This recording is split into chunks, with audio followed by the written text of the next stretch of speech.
আমি তোমার সারা গ্রাম খুঁজে বেড়াচ্ছি, আর তুমি এই বিলের মধ্যে এসে কাজ করছো।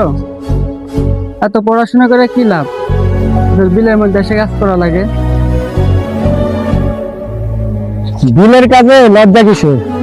আমি লজ্জার কথা বলতেছি না রে, আমি বলতেছি তুই এত পড়াশোনা করছস, তুই থাকবি এসি রুমে, তুই যদি এসে বিলের মধ্যে কাজ করস তাহলে ভাল লাগে?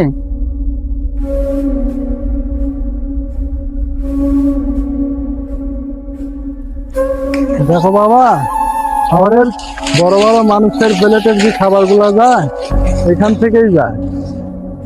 আমরা যদি কাজ না করি শহরের মানুষেরা না খায় মরবি। দেখো ভাই, আমরা পড়াশোনা করে যদি নিজের শিকড়কে ভুলে যাই তাহলে মাটিকে অবহেলা করা হবে। নিজের হাতে ফসলের জমিতে কাজ করার যে শান্তি আর আত্মসম্মান অন্য কোথাও নাই।